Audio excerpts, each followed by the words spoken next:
And now I bring you to the story that really moves my heart the most. He is a man who was poor. Not only was he poor, he was a person who was very unattractive. In fact, the ulama or the sahabas used to describe him as hideous. Hideous. If a person looks at him, just wants to look away. So this man, Allah created him this way. Poor, no status in society, and hideous. And even his name was ugly. We're not meant to say that sahabas are ugly, a'udhu billah. They are beautiful. But the name that he had was an unattractive name. His name was Julaybeeb, radiyallahu anhu. This hadith is in Sahih Muslim, and part of it is also in a Tirmidhi, which is completely authentic. Rasulullah sallallahu alayhi wa sallam saw Julaybeeb one day, and he had grown older in age. He said to him, "How are you, ya Julaybeeb?" That was such the case of Rasulullah sallallahu alayhi wa sallam. "How are you, ya Julaybeeb?" And Julaybeeb said, "Ya Rasulullah, do you think the only woman I'll get is in Jannah in Hur al-Ain, inshaAllah?" Rasulullah ﷺ understood what he's trying to say, that he's never going to be able to get married in this life. Is he just going to die and just hope to meet Hur al-Ain? Is that it? Rasulullah ﷺ said, "No, بل في الدنيا والآخرة إن شاء الله." You are going to get a woman from dunya inshallah and also from the akhirah. In other words, I would have said, no, Hur al-Tin and then Hur al-Ain inshallah. Hur al-Tin means soil. Laugh. Someone laugh. And thank you, Akhil Karim. So Rasulullah ﷺ said, "Ya Julaybeeb, go to so and so a house and ask, they have a daughter." He went and they rejected him. So Rasulullah ﷺ came to this man and said to him, "Uridu an akhtuba ibnatak."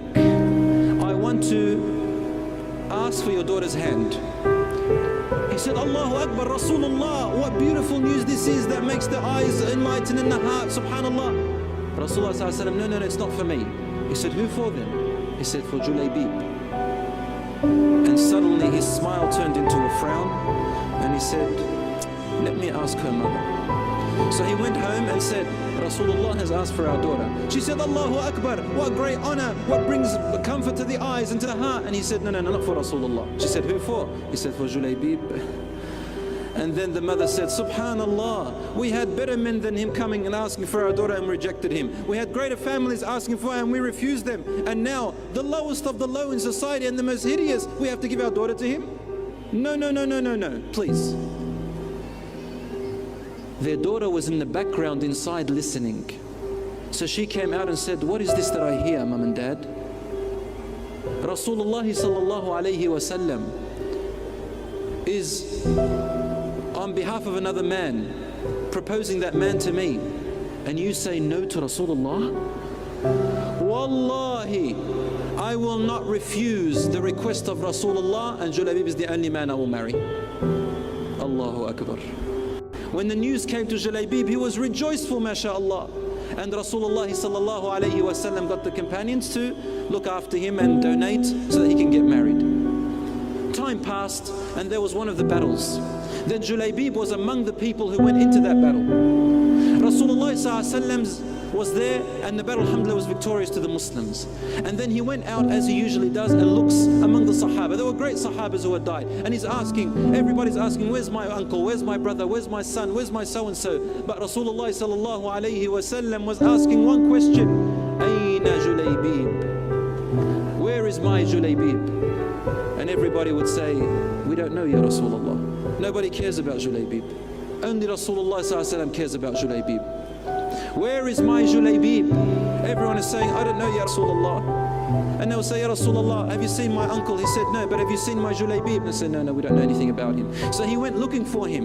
And amidst the dead people, he finally found Julaybeeb radiyallahu anhu, dead on the ground. And around him, as a circle, there were 7 of the enemies dead around him. And Rasulullah sallallahu alaihi wasallam, when he saw this image, he stared at him and his eyes flowed with tears. He said, "قتل سبعة من المشركين وقتل. قتل سبعة من المشركين وقتل." He killed 7 of the enemies of Islam, and then he was killed. "Julaybeeb minni wa ana minhu." Julaybeeb is of me and I am of him. Julaybeeb is of me, and he repeated it 3 times. Julaybeeb is of me, he's one of my family, and I am one of his family. Then Julaybeeb had no other bed except the bed of the palms of Rasulullah sallallahu alayhi wa sallam. Rasulullah sallallahu alayhi wa sallam carried him on his own forearms. And he was crying. Then suddenly his crying turned into a smile. And he looked away. He went to Rasulullah sallallahu alayhi wa sallam and buried Julaybeeb with his own blessed hands. And they asked him, Ya Rasulullah, why were you crying and then you were smiling and looked away? He said, I was crying for the loss of my dear family member Julaybeeb. No one cared about him but me. And then Allah showed me his place in Jannah. I saw his soul in Jannah, and there was one of his wives from Nahur al-Ain running towards him. So I smiled that he finally got his wife which he wanted in Jannah. And as she was running, the heel of her legs showed, so I turned away. I have no right to look at the wife of Julaybeeb.